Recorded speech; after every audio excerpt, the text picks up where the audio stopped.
Today on the WEInvested podcast, we have with us Dr. Kizzy Parks, PhD, and she is the founder and CEO of GovCon Winners, the host of the AdultFluent podcast, a Guinness World Record title holder, and she has also over $50 million in federal government contract awards.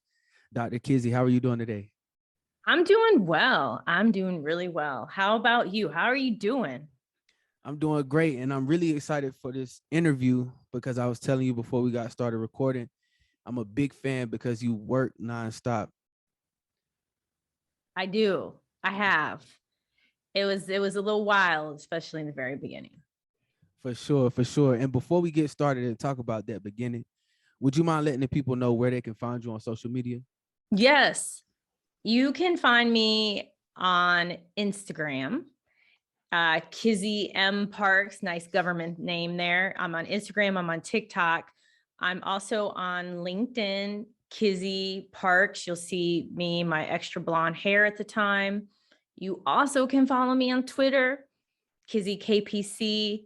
I'm on Facebook, but I don't really do much there. So LinkedIn, Twitter, Instagram, TikTok, reach out, say hello. I will write you back. That's awesome. That's awesome. So let's just start from the top. Where did you grow up? Where are you from? I grew up throughout the Midwest. So I claim Michigan. I claim the west side of Michigan, which is Grand Rapids. It's a side nobody talks about. There's no one who's like from Grand Rapids. There's none of that. But my family's from Grand Rapids, lived throughout the Midwest, and I'm definitely a Midwesterner at heart. That's awesome. So, how would you say that growing up in the Midwest and growing up in Michigan impacted your outlook on success and on life? It gave me a really positive outlook, largely because I'm adopted. And so my adopted family, my dad, he would spend time in the South. And so he knew what life was like during segregation. And so he would talk about it, but he lived primarily in Michigan. So my father always encouraged me. My dad was like always really nice and outgoing and would help everyone. And he always encouraged me to do and be more than what we could see wherever we lived. And so that was really helpful. And the kindness of the Midwest really helps me today, because people forget the power of kindness. You have to be kind. Nobody wants to deal with a jerk. No, I agree with that 1000%. Nobody wants to like work with a bully or do business with a bully or somebody mean. So being mean and being a bully is a lonely life. It is. It's a super lonely life. And the thing about being an entrepreneur is you're basically more of who you are. If you're a nice person, you're going to pretty much be nicer. If you're not so nice, then that's pretty much how you're going to operate things. For sure, for sure. So, you're currently in Miami, Florida, if it's okay for me to say that. Yeah, of course. 305. Yeah, for sure. So, how was that transition for you from Michigan to Miami? How was that move for you? It was, oh my gosh, it was wonderful. In the beginning, it was like a TV show where whatever the TV show or YouTube or whatever, and the people there, you're doing the new exciting and you're going out and you're like, woo! And then reality hits. So that's how it was. When I moved down here, it was after graduate school, but I was still a little broke, really messy, and I was an alcoholic. So I just did what alcoholics do, and I drank and partied and was a mess. And so after I got sober, things started to change here. And what I really have learned here is how to be politely assertive. This is a city largely built off of both Miami Beach, largely built off of drug money. And it has this kind of culture that goes along with it. And so you have to be assertive. Keep in mind, it's a city where people are all about themselves. and be okay with it. That's the thing about this city. There's no excuses. There's no anything making considerations. This is Miami Beach. You come here, do what you need to do, and keep moving. And so I really have learned how to be politely assertive. My driving skills are even better. Ooh, I'm such a great driver now. I mean, I was always really good from driving on country roads and stuff and driving in the snow.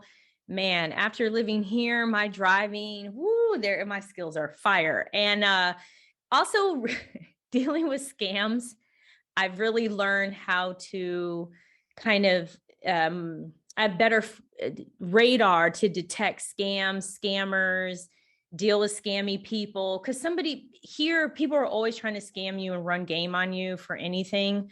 And so I become way better at that. So I love it. I love living here. So, was it like a difficult thing to learn how to be assertive and being a woman of color at the same time? Was that something difficult, or did it come natural for you?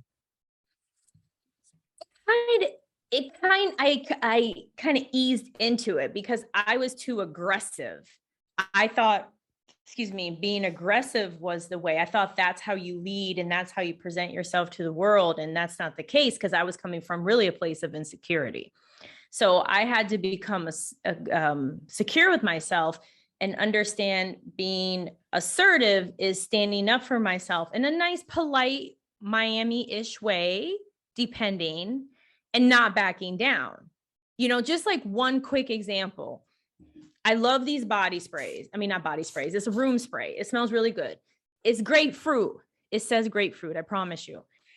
And I went to a Bath and Body and I asked a woman for the grapefruit. She said, "No, I think you mean this one." It was like a wine, had like a wine name. And I said, "No, it's not that." "Oh, yeah, I believe it is, because we never had a grapefruit. It is this one. This is the one you're talking about."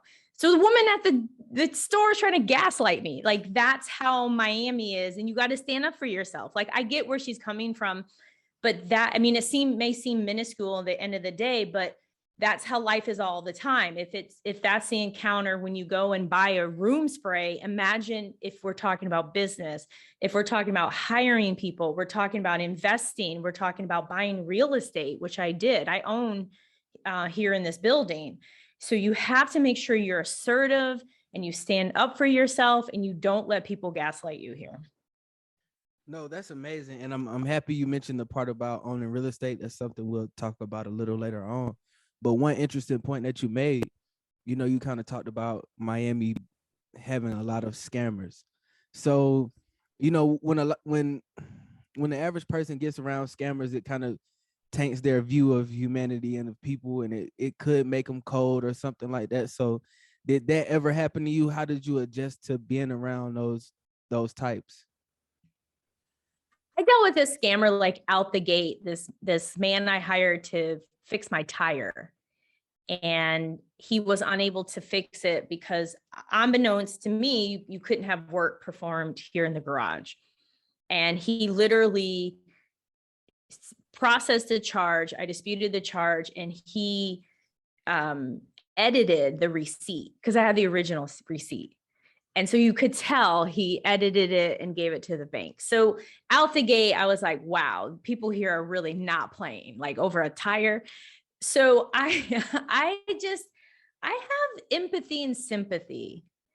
I mean, I chuckle at it. I'm like, wow, man, they really scammed my credit card at the club. Dang, which happened. My first couple of years here happened all the time. I had credit card, debit card fraud.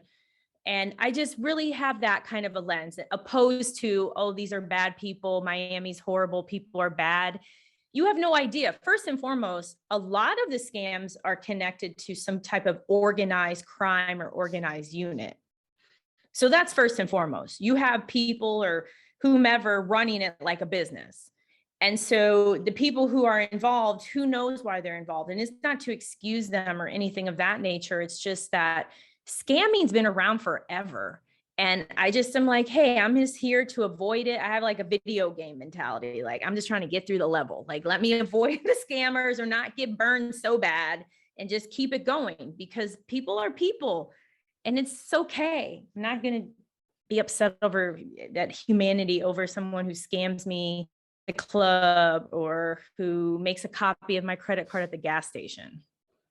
No, and I think that's a great outlook to have and a great way to look at it. And I think that's kind of how I try to look at it too. Like life is really like a video game, like every level is something different, a new challenge, but the goal is to just to continue to level up. That's so true. You have to level up. You have to. There's, especially now, you can't just say, oh, I've learned everything, I've done everything, like, whoop, there, check that box. There's always something new. There's always something more, whether it's NFTs or it's crypto, or it's maybe just for you, maybe real estate for someone is new. Who knows? But there's always something new. You got to level up, got to be better, do better, learn more. That's how you continue to win. No, that's awesome. That's awesome. So let's just kind of jump into the business side of it a little bit and talk about your business. So what is GovCon Winners? Yeah, let me tell you about GovCon winners. So here's the deal. Too many people are missing out on money. They're missing out on over $500 billion a year that the federal government spends. And whatever business you have, it really doesn't matter. The government buys. They even purchase like hair salons related things. They buy everything. And so the purpose of GovCon winners is to help people learn how to find, bid, and win government contracts, because they're out there. It's a great additional revenue source. It definitely can change your life. And the beautiful thing about it is the federal government, often you can get contracts that provide money to you every month. So Wow. the courses, with yours truly, and I teach what I actually implemented, because I own 3 government contracting companies that have been awarded over $50 million. And everything I use for those companies, I apply and talk about in the course. No, that is like remarkable. So, how would you define a government contract? Yeah. Oh my gosh, that's a great question. So when it comes to a government contract, basic definition, your company are providing something, product, service, mixture, to a government agency. It could be the federal government, like the Army, National Guard, Air Force, something like that. It could be at the local level, like City of Reno, State of Nevada, City of Miami-Dade, or County Miami-Dade, or City of Miami. That's typically how it works. The one difference is with the federal space, it's usually taxpayer dollars that are used to fund whatever it is that they want to purchase. But at the end of the day, you're doing business with either the federal government, local government, municipality, township, county, state, something of that sort. No, man, that's amazing. And so, how did you get started in this industry? How did you find out about it? And what kind of game want to do this? What really gave me the spark was like being broke. I mean, honestly, I was in grad school. I needed extra money. I was probably 7 months away from graduating with my PhD. And I was like, it would be cool to earn extra money in my field as I was winding down my dissertation. And sure enough, now Patrick Space Force in Central Florida, they had an opportunity in their research department to conduct research on diversity and inclusion topics. And I thought, okay, well, my adopted dad served in the Army. My brother served in the Navy. I have family members that were Marines, Army, etc. Hey, why don't I do this? This is kind of my way to give back. This is cool. They pay really well. It's not far away. I get an office. This is great. Awesome. And so I was there as a graduate research fellow. And toward the end of that kind of relationship, the director of research came up to me and he said, you know, I heard you're graduating soon. I would like to keep you on as a government contractor. And I was like, oh my gosh, like I didn't know even knew my name. And wow, this is okay. I was like, sure, because I was interviewing at that point, but I didn't like the jobs. I was offered a job in Denver, but I was going to be like the only person of color working there. I didn't want to do that. I already did that before in my life. Didn't want to do it. Other jobs I didn't want. And so when he presented this, I thought, oh my gosh, now is the time to run with being an entrepreneur. I thought I was going to do it when I was much older. And I was like, let's do it. So it was literally right before I walked across the stage and became Dr. Parks. I agreed to be a government contractor. I was a subcontractor and then just ran with it. No, that's amazing. And so, you know, I don't want to kind of jump around from the story to go from, you know, just getting that spark to being awarded with over $50 million. But that's a huge number. And when people see that number, it makes them stop, makes them take a double take, whatever they do. You know, and I really think that's like something remarkable that you've accomplished. And not to get too in depth into your courses or anything, but how was that process for you? You know, it's been, sometimes it's like, wow, like I can't believe this. Like the same person who some professors were like, you're really nice, you know, or okay, yeah, you'll probably do good things, you know. And I think about my life. I think about the people who were there and who lifted me up and who were like, we know you're going to do and be great things. And my old boss at Hardee's was like, I always knew you were going to be a president, Kizzy. I knew you were going to be a Black president and you're president of your companies. And like, I still talk to her to this day. Her name is Janet. I love her dearly. And so it's mind blowing. But at the same time, if I can do it, you can do it. There was nothing really spectacular there. I was not the only person that research department awarded a subcontract to. I was not. There were several others. They didn't go on and start a business.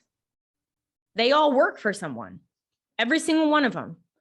And so it's not a matter of, oh, I was so unique, or, oh, well, I was a graduate research fellow, so of course I'm going to get all this. No, it was literally, I took the opportunity and I learned. I would drive up and down Florida. I would travel places. I met with people. I had mentors. I immersed myself. I kept repeating and repeating. So I kind of tried to figure things out, and it got us to where we are now. I mean, it's just due to a lot of curiosity and perseverance. And so, you know, I just want people to know that you can do this too. It's definitely an area where you can win contracts and win profitable contracts. No, that's awesome. And so, you know, when you secured or when you won that first big check, that big contract, that big profitable, you know, how was that moment for you? What emotions were you feeling at the time? Like, how did it feel? Oh man, it was so crazy. So the first big one was $4 million over 5 years. And yeah, so it was like, whoa. So I remember when I went there, and I thought it was going to be like 2 people. I was going to meet with the prospect and talk to them about my business and all these things. And then I distinctly remember, I think I had my one black dress on. I had my little bag, like my little carrying all my stuff. I'm like sweating. I remember my back is so sweaty. I open up this door and it's this tiny ass room. There's like 6 people in there. And I was like, okay, but I just switched and went into like grad school mode. Like, okay, I've been there, done this. This is like comps. They're going to ask me questions. I'm going to BS it. I'm going to do it because I know we're amazing. And literally it was just, just all these questions. And I'm just, you know, doing my thing and answering and being me. And I remember leaving there thinking like, okay, I think I got this. And then maybe a day or 2 later, I got a phone call and they were just like, you ready for your life to change? I was like, What? okay. Oh, For that's real. crazy. So they For knew real. they knew what it was, and they called you with the truth. Like, look, we about to change your life. Yeah, they're like, we're gonna change your life. And I was like, oh my gosh. And literally, we still have them as a client. We picked them up in 2013. No, that's incredible. Just $4 million over 5 years. That sounds like an NBA contract or something like that. That's super dope. So Yeah, yeah. yeah, yeah, that's super dope. So would you say it's possible for a beginner or a newcomer to business to secure a government contract? Yes. Yeah. I mean, when I secured that contract, I had technically been in business right around 5 years, but I was in a certain program only 2. So it was like it's something where I'll put it like this.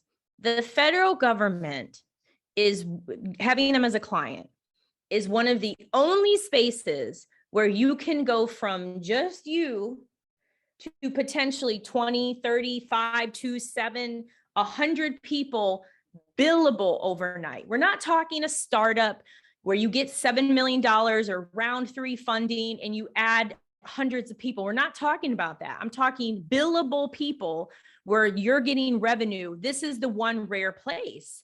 And so, yeah, I mean, not every contract's $1 million, but it varies. I mean, till this day, my company, we take on all size contracts from $1,000 up. There's no minimum on the government side. So it's definitely doable. It's just having that kind of the roadmap and knowing what you should do, how you should go about it. That's what's needed to be really successful and profitable in this space. Man, hearing your story and the energy is getting me excited right now. Like I can't lie, like it's making me hopeful right now because this is something that I heard about, but I never really knew the possibilities that came with it. I never knew the potential that, and just to hear you say like no, $4 million, that's like life changing right there in itself. Just to even hear the word and the amount, let alone actually get the money. So I feel like this is some great information. If it's inspiring me, I know it'll inspire a lot more people too. Well, I hope so, because it's so true. I'm not a BSer in that sense. I may make up, on the fly, I can answer questions, but I'm not that kind of person to put myself on a pedestal and lie to you about things. Like, let me tell you, I really have I could be on Instagram looking at a profile right now or just doing nothing. I'm not that person. What I do know is that the people I've come across, either people I've worked with or people who mentored me, are everyday people. There was a retired Navy commander. There was an African-American male who had a background in IT. I came across a guy from Alabama who was an entrepreneur and was like, hey, I want to bid on government contracts because I'm here in Huntsville, Alabama. I mean, the sky's the limit. I've come across people where they're like, hey, I work somewhere and I got in this space, or a couple got in this space, or I remember I ran across a guy in his early 20s who got into government contracting. And then there's my buddy David, who got into it because he was providing mentoring. And all of a sudden, states started contacting him and he learned about government contracts and he's in government contracting. I mean, it's this space that's very welcoming and it's weird and can be unusual, but it doesn't matter. Everyone that I just talked about, they're all very different. The similarity is they're willing to put in the work to find what's profitable or to align themselves with the right kind of person. No, that's awesome. And so, is there like a certain business or industry that you would say or that you've seen throughout your experience and throughout your time in this that's a little bit more profitable or a little bit more sought after for government contracting?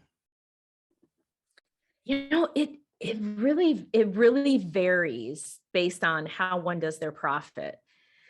There's a lot of ways to make money in the government. One way, though, that's very common is staffing. So when I say staffing, I mean at all levels. It could be you're staffing firefighters, you're staffing religious positions like priests, you're staffing admin, Yeah, we have a religious Wow. position in Hawaii.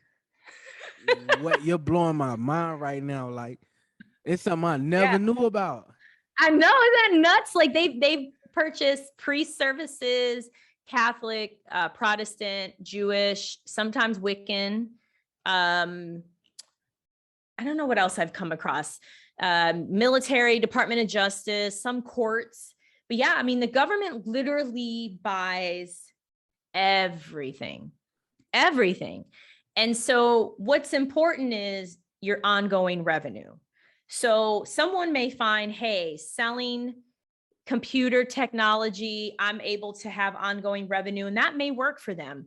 My flagship companies, it's not what we do, it's not what we're interested in. It doesn't mean we couldn't make money. It's just that we have found our sweet spot is in staffing and providing all different types of people. My flagship company, K Parks Consulting, kpcinc.com, just won a contract with the Navy where we have 4 people providing IT, SharePoint services to all of their dental locations in North Carolina.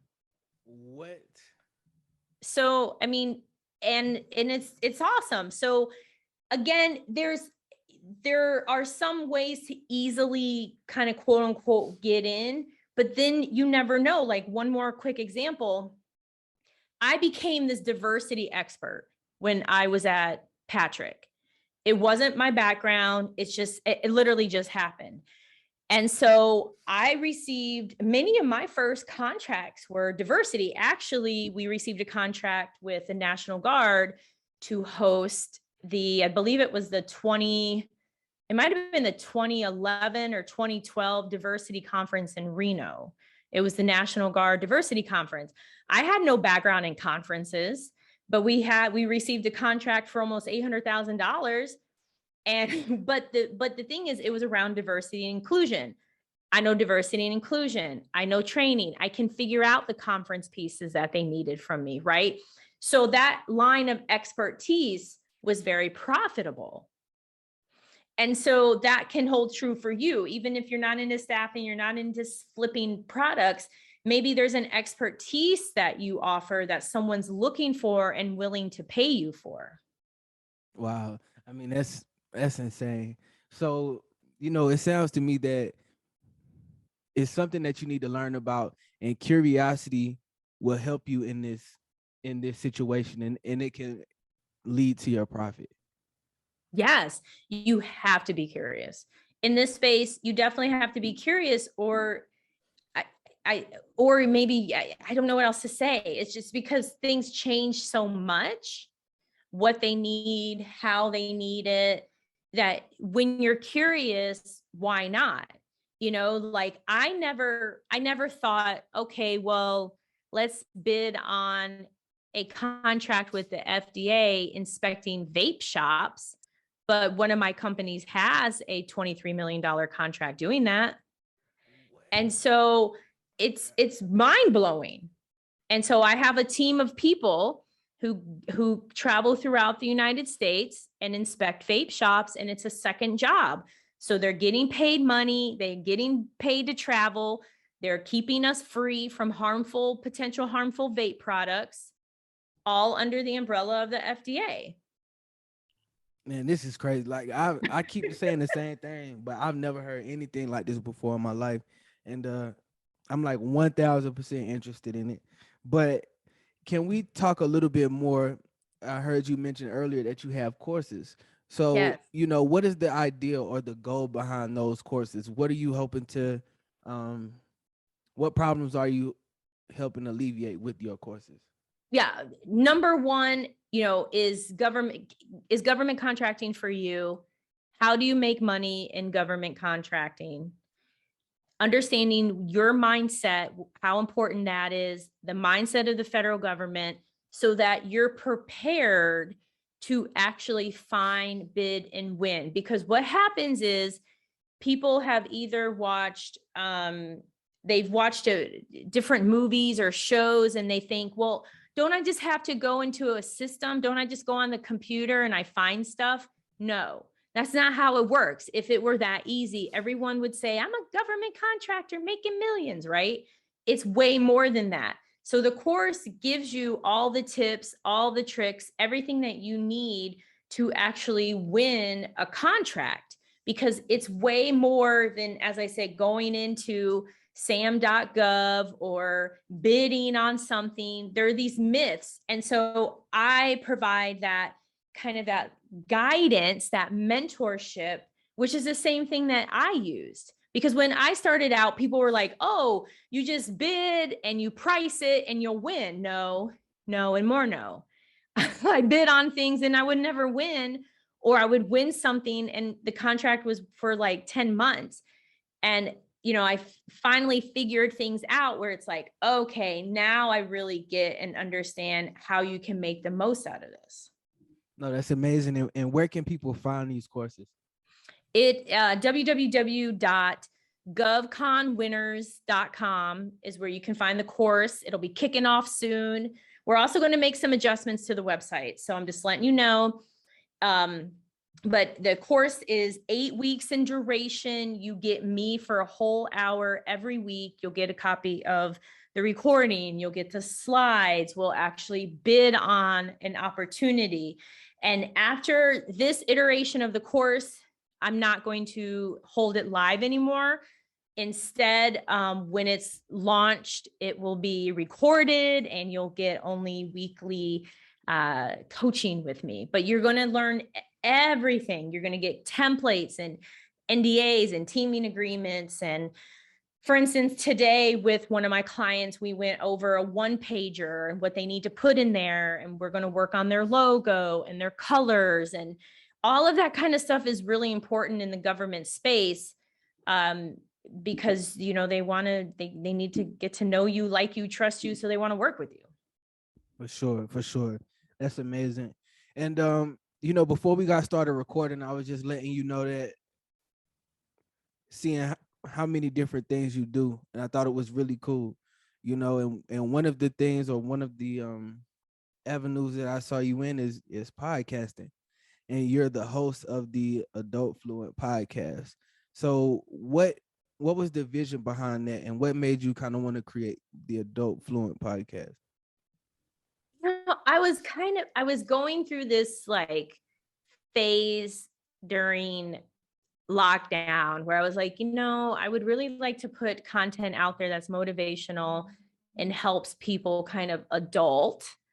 And I was thinking of offering courses. I wasn't really sure of exactly what I wanted to do, but I was like, I want to at least put the podcast out. So there's some really cool stories out there of inspiration, hope. There's a really cool, the second episode is really nice about Dr. Malik Boykin, AKA Malik Starks. He's a Brown University, which is a Ivy League school professor. He's also a rapper. He pursued rap for like 10 years before he ended up going and working on a PhD.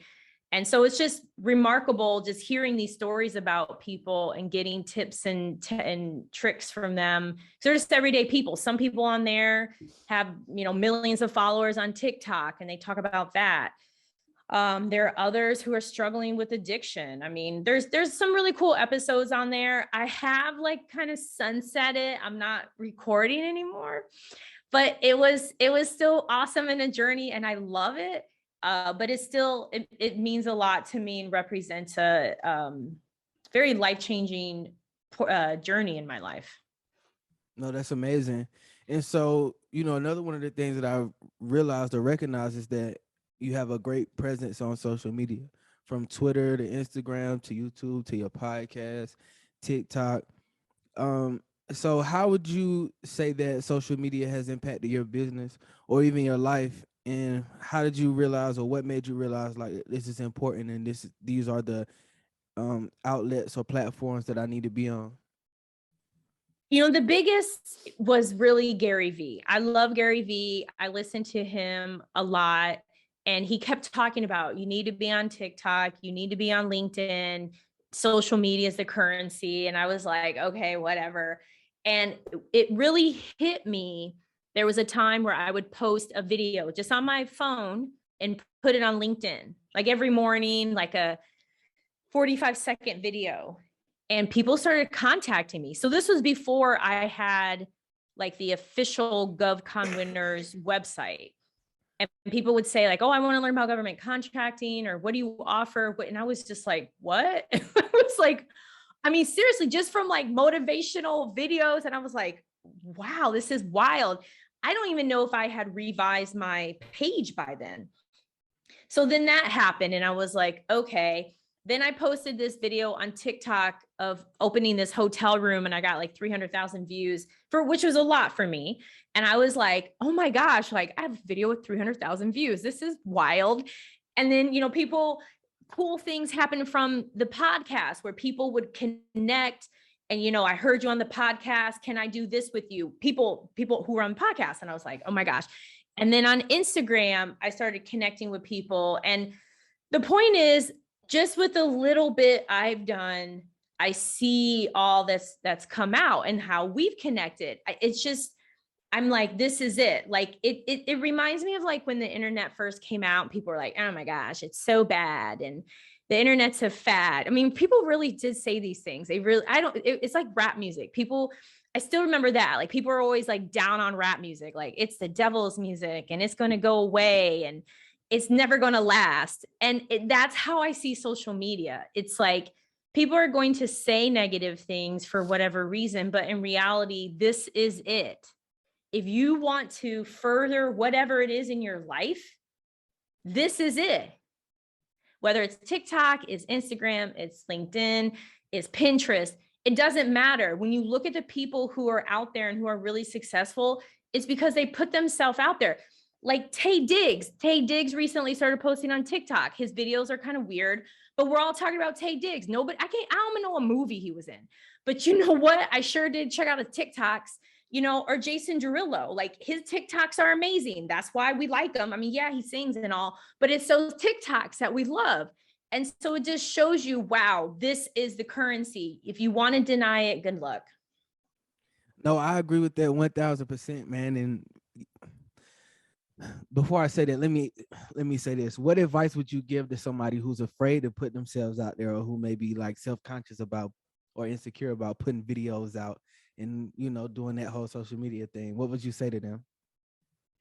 If you're really that fearful, then just do voiceover. But here's the thing though, you can do voiceover. You can do the green screen, or, on YouTube, there's all those videos with just voiceover. Or look, you could be really like, you could do, because, okay, so like we love mysteries, like Scooby-Doo, the mysteries. And I know how to bring out, I love Scooby-Doo, but you could even do that. Like you could intentionally be all mysterious and that's your thing. If you really want to go that far, and you don't have to even disguise your voice, but what you could do is play it up. Instead of downplaying yourself, you can be like, look, I'm going to go all out there. I'm going to be super mysterious.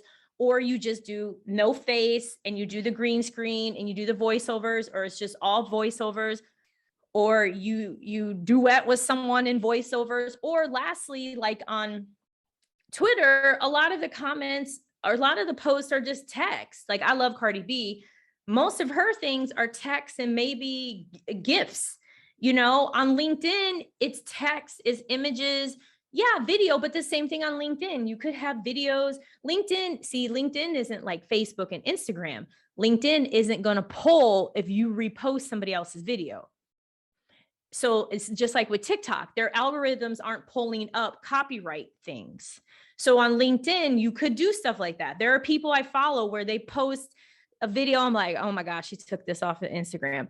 And then they have like 20,000 views because it's some cat video off of Instagram that they put on LinkedIn, And so the point is, there are ways for you to work around it, and just nobody gets it right the first time. And that's what's fun. And just make it fun. Just make it your own thing. There was a lady, one other thing, but she showed herself, but she would like do these specials on LinkedIn in her closet. Like she was sitting on the floor, like, and that was her thing. Like, hey, it worked for her. Right. Yeah. And you never know like what's gonna go, like what's gonna hit, like be a hit, what's gonna be popular, what the people are gonna gravitate towards. So you just have to like try different things. But that's something, like just hearing you talk, that's something I really respect about you. It's like you're a student of the game. Like I can tell that, like of whatever you're into, like you really study it to know to be like, okay, well, hey, you don't have to put yourself out there. You can do a green screen, you can do a voiceover, like just something simple as that. That just lets me know, like you really study what it is that you do. You really do your research. You don't just like jump into it or just be a part of it and not figure it out first. You know what I'm saying? So that's something I think is really cool and admirable too. Well, thank you. Yeah, it's so, I am constantly taking in. Like I constantly am watching Instagram, I'm watching TikToks, or I'll watch people that I like. And I think, well, why do I really like this person? You know, like again, because I love my Cardi B, but it's like Cardi B. It's like, why do I like Cardi B? Why have I liked Cardi B from when I first heard Bodak Yellow? Okay, because then I heard her mixtapes, and what hit me was in her mixtape, she talks about being a victim of domestic abuse. And I was like, wow, this is like Eve with her Eve song. And I was like, that takes a very strong person to talk about being a victim of domestic abuse. And I was like, okay, I like that she's being real. And she talked about her teeth and she talked about everything. And I was like, okay, noted, being real. We like when people are real. You don't have to have all your real parts, but we like when you're real. So I was like, okay, cool. That's really cool. You know, just observing. And she's no different on Twitter. She's real on Twitter. She's real on Instagram too, but especially on Twitter. I love how she is on there with her messages and stuff. They're hilarious. But the point is, I observe how people use each platform, how people I follow present themselves. Just like on LinkedIn, you know, I personally love LinkedIn. I think more people need to use it, especially people under the age of 27 need to like hop on LinkedIn because it is the place for people, and people who have money to buy stuff are all on LinkedIn. And so I just study LinkedIn, like what works. Okay, they eat up today. I pray for you that you're going to get the job you always desired. There are people that literally post that every week, and you'll see like they'll have like so many views.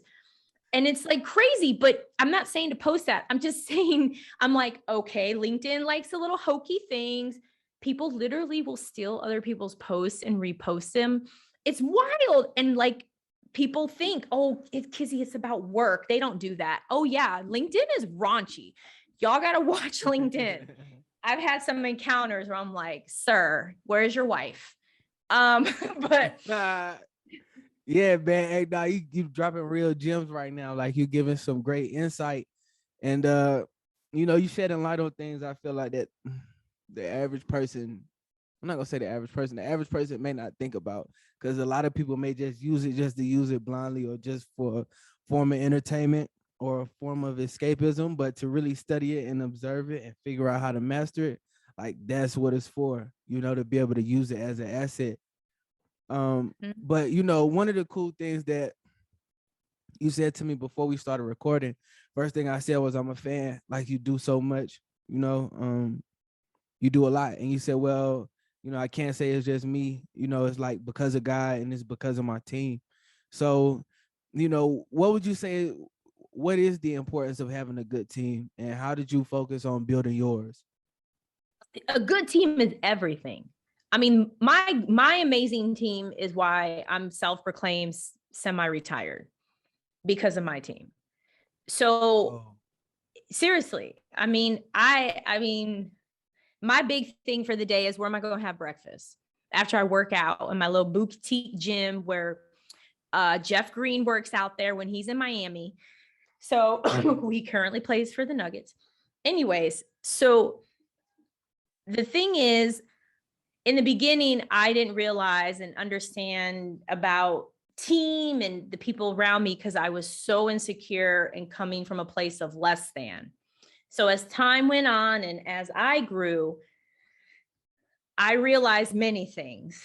First and foremost, I always took care of my team, always ahead of me. I always took care of my team. Then I realized, okay, it's cool to do that. However, comma, I need people who are really adding value and who align with the values and culture of my flagship company, KPC, K Parks Consulting. So some changes were made, and make sure I had the right people in the right positions. Then it was like, okay, I'm still doing a lot. And why? And it was because I didn't know. I didn't know what else to do. I wasn't always happy. And I kind of created this situation for me. It was almost like I locked myself in the room, although I had the keys to get out. It was almost like learned self-helplessness. And so I was like, okay, well, wait a minute. In order for things to move on without me, I need processes, I need procedures that are written out. So then we earned our ISO certification, and I created team structure. And so my director of getting things done, Lori, she handles everything. And I've handed off the businesses to her, although I'm the owner and continue as the owner. And so because of that, because number one, we have team members in place who are accountable and thriving, and we hold and are held accountable, there's very little concern around what is someone doing. So that's pretty much not there. Then Lori's providing client relations, she's growing business, she's acting in business development capacity. And then I have other team members that quality control some of the business operations. So it all flows perfectly. And that's why I'm able to do and be who I am because of them. None of this is possible without them. Yeah, I had an idea, but a lot of people have ideas like, oh, I thought of NFTs before everyone else. Okay, well, where's your OpenSea? But it's that's not enough. You have to have people and things and systems and all of that in place. And so I do. And I just created this culture that's not only amazing, but also I created it separate from me. So then people realized, as time went on, okay, her name is in the name of the company, but we go by KPC, right? And that was intentional. So people weren't thinking, well, Kizzy, it's you and you do everything. No, there's over 50 team members and I don't do things like that. So I hope that makes sense, but it's all because of them. It's because of the processes. It's because of Lori. And it's because also, lastly, our amazing clients. We have the best clients, like the best clients ever.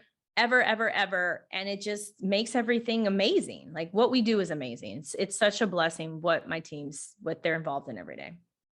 So was it important for you to separate kind of yourself from the business? Yes. Was you knowing that I wanted to retire early? Was that a thing that you knew going into it? Like why was that important for you?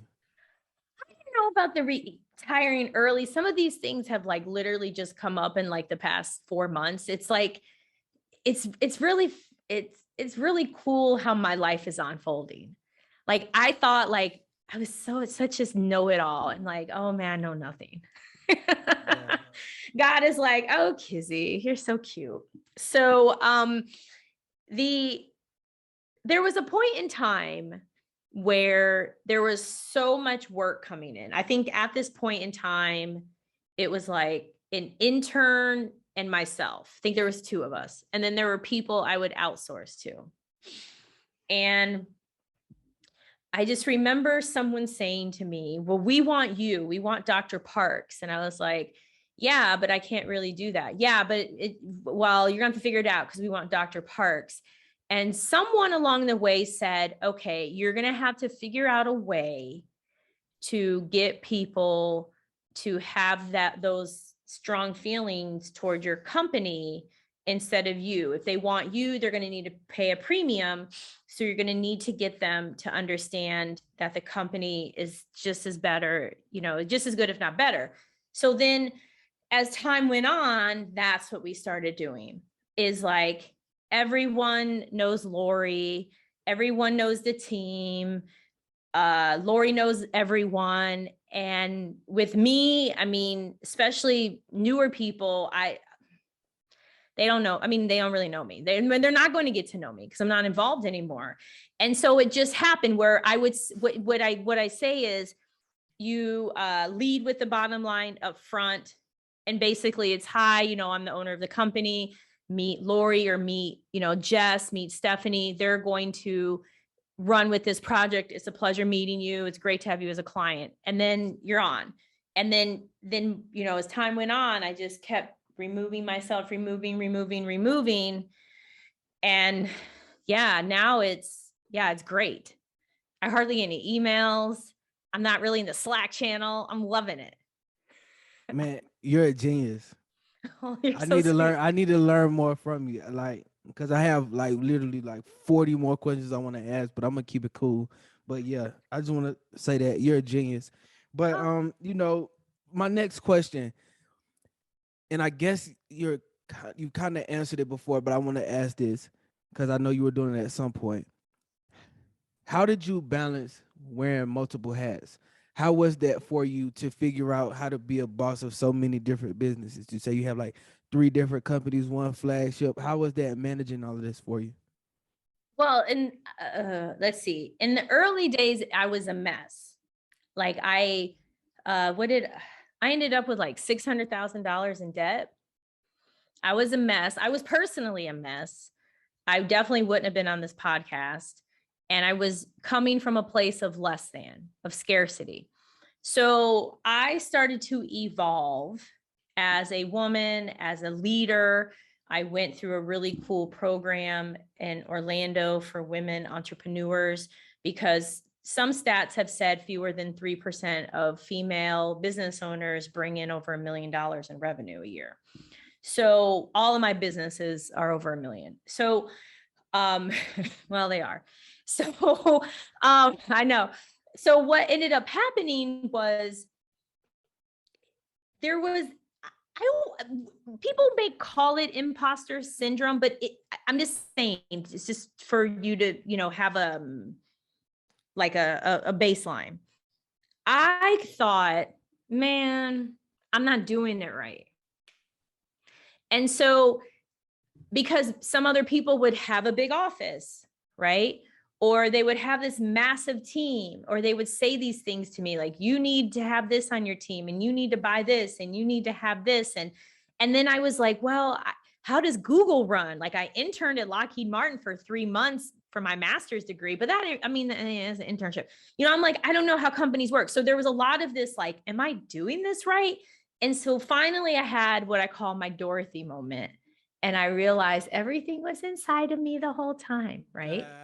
I really did. And I was like, I own these companies. I'm going to run them how the hell I want to run them. And what we do is badass.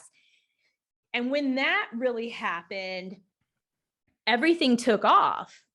And it was like, we're going to pay people this way. This is our handbook. This is our culture. This is how we engage with clients. This is how we celebrate. This is what, you know, and it was just like, woo, it was night and day.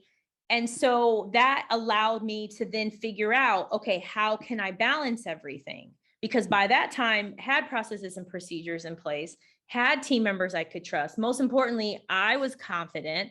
I was coming from a place of abundance. I was very secure. I was making changes in just my life in general. And so that's what allowed me to balance those three. And especially as my team got a handle on the projects related to each company, it was like, why am I here? It's like, if we really want to go to the next level, we have to either buy other companies, not looking to do that, or I sell, not ready for that yet, or we go really hard with partnerships and take on work where the profit could be potentially low. I don't want to do that either. So that's why I was like, okay, things are in a good place. Everything's managed well. And we have metrics. So when I say manage well and the team's being held accountable, like we literally have a quality review. We have other metrics in place because that's super, super, super important as an entrepreneur. Is you need to have accountability and quality review because people want and do, they want to be really good and do really great things. And they just need that to excel. Now, in that in that in that moment, you said a lot of interesting things and interesting points. You made a lot of interesting points that I want to hit on. So let me kind of go in order. The first thing you said, which gave me a lot of hope, you said you were $600,000 in debt. Mm-hmm. That's amazing. Because a lot of people would hear, I'm $50,000 in debt and like just fold, just crack under that pressure right there. So, how did you keep going knowing that, man, I'm 600K in debt? What, like, you got to have a different type of motor, like a different type of mind to be like, I'm going to still keep going 600K. I'm not giving up. I'm not going into hiding. I'm not going underground. Like, where were you at mentally at that time? Like psychologically, like what's going on? I was really beat down because I was like, wow, I've worked this hard. I own this company. And I distinctly told my friend, James, I said, I've basically made all these other people rich. And he was like, yeah, you've become like an employment agency. And what he ended up doing is I had this two-sided whiteboard that was on wheels. And he was like, okay, let's put a line here, KPC debt. He's like, and then your personal debt. And we listed it all there. And he's like, okay, so now you have it all. You know what you need to pay. And he's like, so when do you want to pay this? So I think this might have happened in 2016. And I think I was like, okay, by 2019, 3 years, based on my numbers, I can pay all of this off. I think I can definitely do it. And I left it there. And it was literally in between, like where the living room and like the working office, which is like the dining room converted kind of space. So you can see the visual, like it's there, you can't miss it. And I started making changes. I cut back on a lot of expenses with the team. I changed the way we paid at that point in time. I think my company's at that time, there's one company and we paid like every week. I changed that to being paid every month because there are companies that pay every month. And I was like, I own the company and pay how I want to pay every month. And so, changed the payment, cut back on personal things. I stopped seeing my trainer. I stopped like really eating out that much. I didn't really buy anything for myself. I didn't like I repaired the car so many times. Like there was no kind of expenses, no extra trips, nothing of that sort. And so I became really laser focused on it. And all of the extra money I would put toward whatever the debt was, because a lot of the debt I accumulated as a bad business owner. I just took on the debt because people would say, well, you're a business owner. There's nothing wrong with that. You're supposed to have debt. And so I was like, oh, okay. And I ended up with all this debt. It was ridiculous. Some of it was student loan. Like I don't remember exactly how much at the time, maybe 130, something was student loan. Anyways, I just was laser focused and I put all of the money toward it. And literally everything was paid off around June, July of 2018 is when everything was paid off. And I haven't looked back. I'm not that person. And I also had to, and this is really important, two things that are important. One, I started to create a budget, which I use to this day. I practice a zero-based budget. It's a business Excel sheet. I think it has literally 180 lines on it for all the expenses. That's number one, is having a budget, because I needed to know where money was coming and going. Because one of the issues was I didn't know money was coming and going. It was like, oh, well, we need to buy this or this came in. And so now people have to ask permission. They have to complete a form if they want to buy something. So that also helped. The other thing that was really, really helpful was my change of this world of abundance, but not being taken advantage of. And so I made some changes with team members. We changed how we how we bill. We changed our view on profits. And so all of that has had an amazing impact on the companies moving forward, because I had created this culture of entitlement. So it's like, you may see and think, wow, 600,000, but it's the iceberg underneath. That 600,000 represented entitlement, thinking less than, a mentality of scarcity, letting people take advantage, not really leading properly, not pricing properly, right? That's what was really going on. This was just the top of it. And so once that was taken care of, I mean, it was like the whole thing kind of melted, but not in a bad environmental way, but in like a good way, if that's possible, you know. But it all kind of melted away and turned into something magical, like a rainbow or something. That's in my fantasy world. A glacier turns to a rainbow. And that's what ended up happening. And so to this day, we have those same practices in place. If somebody wants something ridiculous, you're not getting it financially. Or if somebody wants to buy something, you have to fill out a form. Yeah. No, Yeah. I mean, and it's really awesome, you know, just to have that mindset and to have that self-awareness, to know that you need to make changes and to have the determination and perseverance and laser focus, like you said, to really make the changes and stick with them, stay consistent with them. Because I know it's not easy sacrificing things that you once enjoyed, that you probably love, but then when you look back on it, it's like, man, that was a no-brainer because now I can enjoy it at any time. Um, my next question: the business you're in and the business that you do is amazing and it's important, but I feel that with your business acumen and your understanding of business processes and systems, you would be successful in any business that you started. So, how did you learn so much about business? Like, where did you go? Like, what did you do to learn this much, to know about partnerships? And now I don't want to do a partnership. I might have to do more work and take less profit, or I'm not ready to sell right now, or I don't want to buy businesses. That's not something I'm interested in. A lot of people in business don't even know that those are options. So like you're aware, you know something, you know. So like how did you do this? Like this is amazing. Well, thank you. I really appreciate that. It's been observations and figuring out, most importantly, what do I want? Because people would, a few years in, there was like this time where I think 3 different people asked to buy KPC, like legit. They were like, well, we want, but I could feel it was for nefarious reasons. And also going in, my intent wasn't, let me build KPC and sell it. That wasn't my intent. My intent was, I was given this opportunity, let me run with it. And I was in shock that it worked, because I was always like, when's this going to fall apart? Clearly not, you know.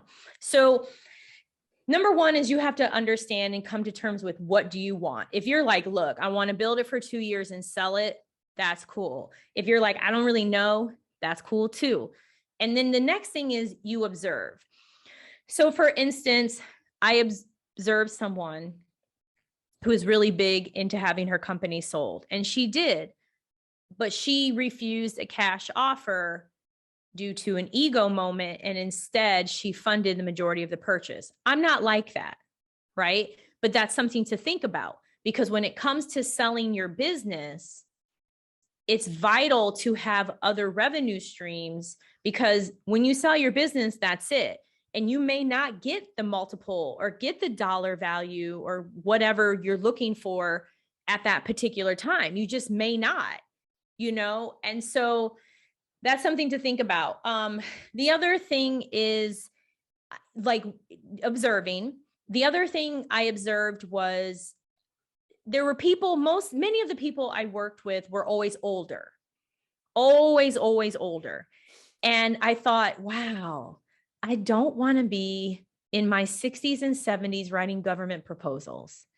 I don't want to be in my 60s and 70s writing proposals for any company, going to a freaking proposal presentation. Hell no. That's not, I just felt it. Like even in my 20s, I was like, that's not what I want. And so I was like, okay, I don't want that either.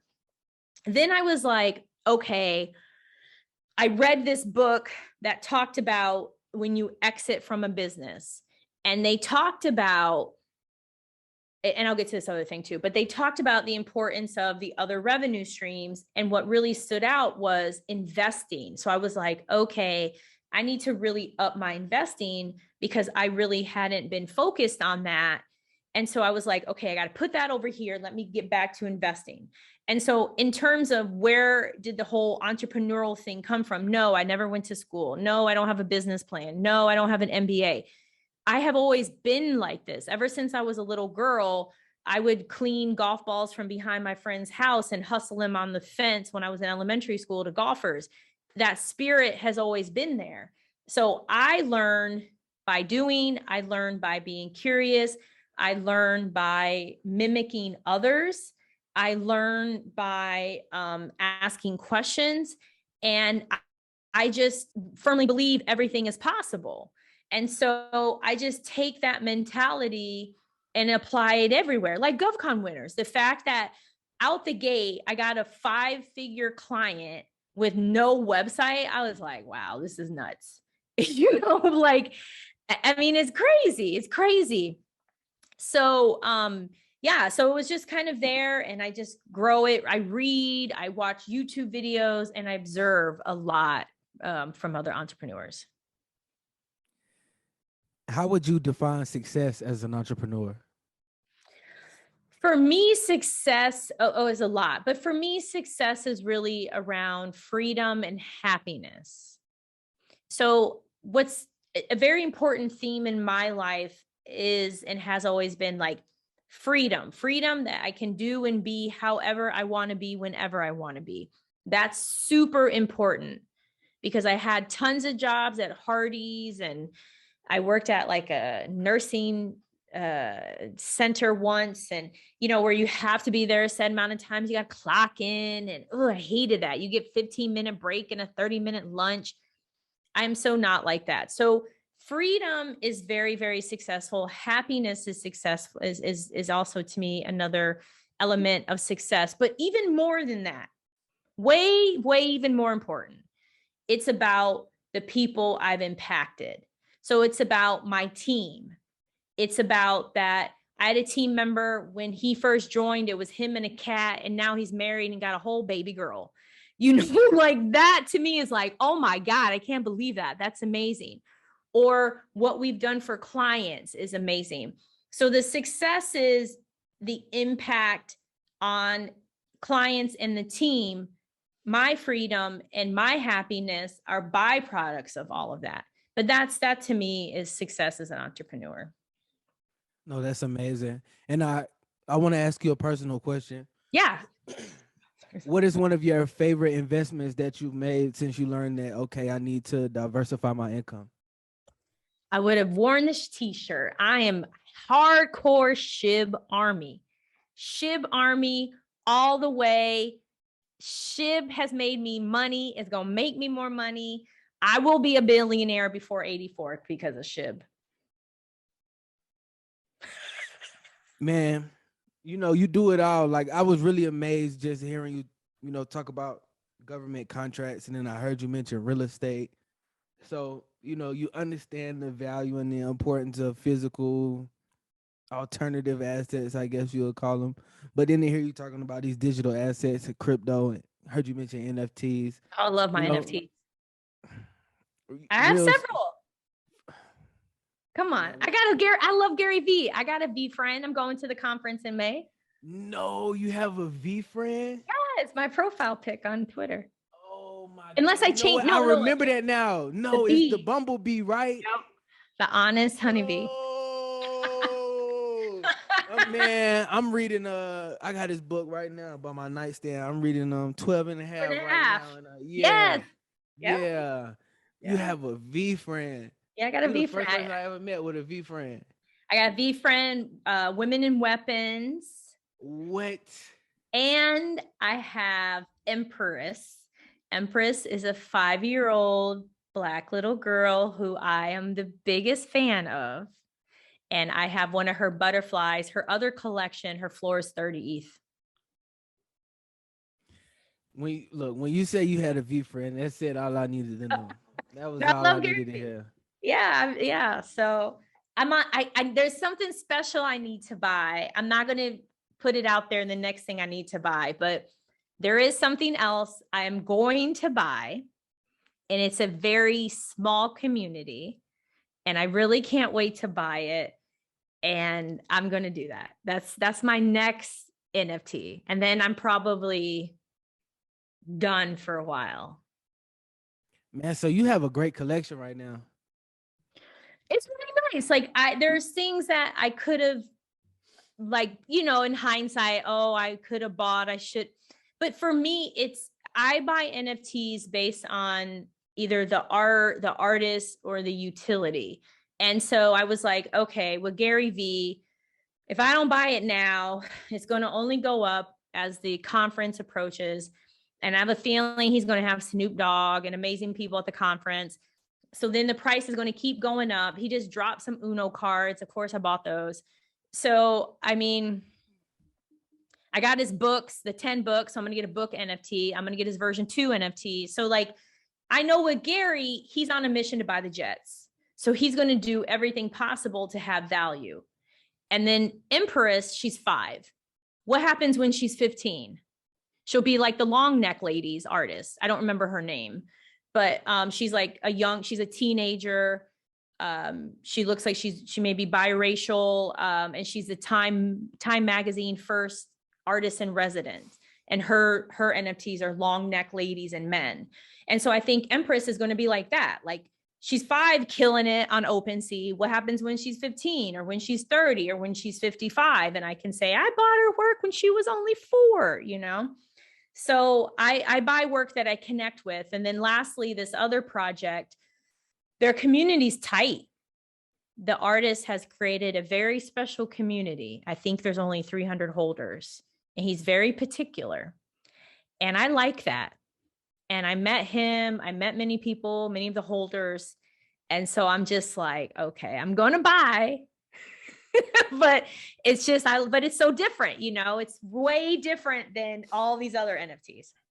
So it sounds like, it sounds to me that you're going for like long-term holds. You're not looking for like, oh, let me get a quick flip. You're looking for real utility and, like feeling that connection with the community and with the artist. Yeah, I look at it long-term, because the flip, it's like, man, that's too much time. I feel like that's not enough. Like, man, I could, like, if I'm really just about a flip, then I could sell something on eBay, or just like, I don't know, hustle something else. Like, so I look at it in the sense of NFT art. I love my wallet. I love what I have in there. It makes me really happy. That's what I like. And even with crypto, like, there's really, I mean, I've made some silly moves, but there's not really anything where I'm like trying to day trade. And, I have traditional investments too. I have Vanguard, was it VTI? I have, I have an old like a 401k from many years ago that's going to end up making a lot of money. So, I'm very diversified, and I have real estate. I like things that make me happy and make sense, and that I have a feeling about. I mean, it might sound hokey, but I have a feeling about it. And if the numbers make sense, I'm like, oh, okay, I'm going to get it. No, that's awesome, man. And just to see Black women getting in this space is crazy. Not crazy, but like, I mean, when I say crazy, I mean like it's awesome. It's rad. It's cool. Well, It's thank you. I hope more women of color get in. I hope more Black women, because it's such I think it's, well, first and foremost, it is one of the fastest ways to build wealth. People are going to tell you it's bad. They're going to, but you know what? You're right. It's like, anytime people are like, no, you shouldn't do that. Yes, you should do that, because they don't want you to have what they have. That's why technology is so complicated, government contracting so complicated, being a business owner is so none of this stuff is complicated. Excuse me, the average entrepreneur has a high school diploma. I don't run into other entrepreneurs with a PhD, like hardly ever, ever. And so the point is, in the crypto space or investing in general, it's a great opportunity for all people, especially us women, to get in and really grow and build wealth. You know, I mean, there's just such great projects out there like Ship and like, is it, I don't know if it's pronounced Jasmy. I think it's Jasmy out of Japan. I have some of that. I want to buy more. I'm, again, not financial advice. I'm just sharing, you know, so don't come after me. And so you're a student of the digital asset game too, you know, to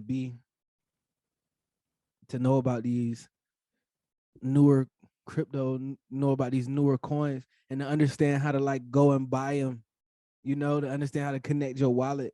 Like you have to be well versed in that field. Like you have to be kind of, you have to immerse yourself in that to really know, you know. So that, I mean, it's remarkable, man.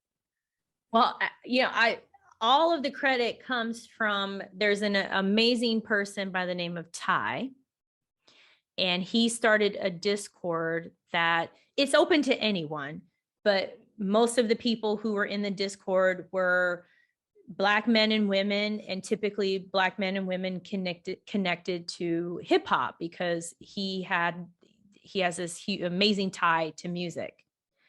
And I had a friend introduce me, and Ty sat down, helped me with MetaMask. I remember he helped me get my wallet. He has the Discord. I help out when I can.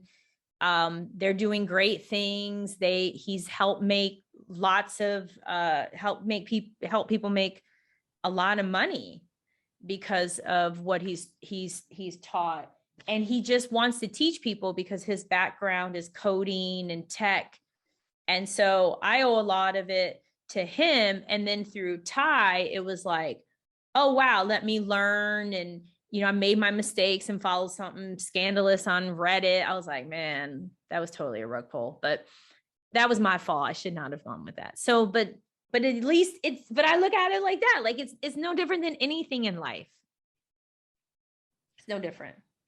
Yeah, man. So how would you like for people to remember you and your companies? You know, what's really important is that people just know that me, all about making lives easier. That's all we're about, is just making lives easier. That's it. That's the legacy. Making lives easier, making people better than having more opportunities that I have, just growing, learning. That's what it's all about. What does the future of GovCon winners look like to you? Man, you know what I would love? I would love to. So the goal is to build out GovCon winners to GovCon University or GovCon U. And then I would love for GovWin, aka Deltech, to buy GovCon winners. Ooh. Deltech offers a product that allows you to do research on contracts. And then they also offer you different accounting services for government contractors. I think that they need to add in an education piece.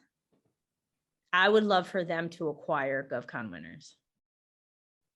Man, Dr. Kizzy Parks, thank you so much for your time today. This has been like literally the best interview I've ever recorded in my life. But before I let you go, at the end of every podcast, we like to play a game, a 3-question game. So if you're up to play, I'll go ahead and get started. Let's do it. I'm down. Whatever, we're doing it. All right. Question number 1: where's your favorite place to travel? Man, oh my goodness. Okay, favorite. Okay, it's taking too long. So I have a lot of favorites. I love Jamaica. I love going to Montego Bay, Jamaica. Why? It's relaxing. It's beautiful. People are beautiful. You have the beach. You have festival, jerk chicken, resorts. Oh my gosh. Question number 2: what song represents your life the most? Oh man, represents my life. Man, that's kind of hard because some part of me I thought like a Prince song, but then I don't know which Prince song because I've been listening to old Prince.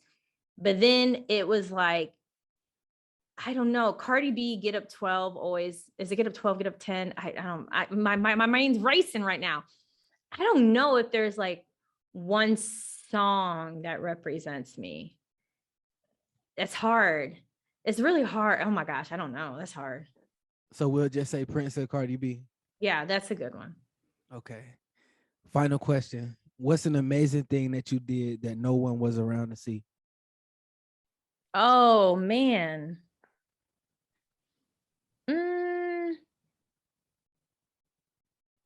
Amazing thing. Okay. So I do this a lot and I never stay. Is I'll tip like $100, sometimes $200 on like a $20 bill. And I'll just leave the money and write a kind note and I jet. One time a lady chased me out and I really hate that. She was crying. It was like really sweet, but like I do that a lot. And I don't put it on Twitter, Instagram. I'm not looking for fame.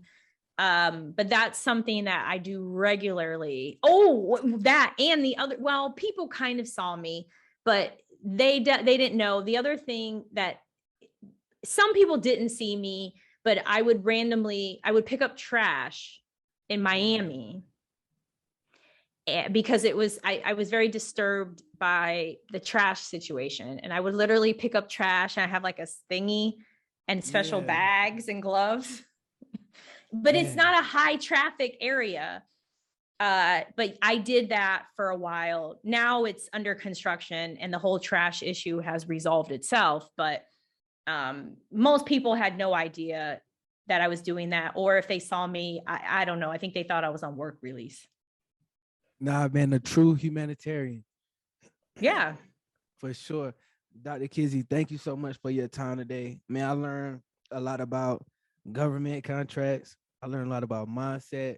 I learned the importance of systems and processes. So this has been like one of the most insightful episodes for me. So thank you so much. Oh, thank you. You're amazing. Thank you so much for being amazing and for this opportunity and for everyone listening. You're amazing too.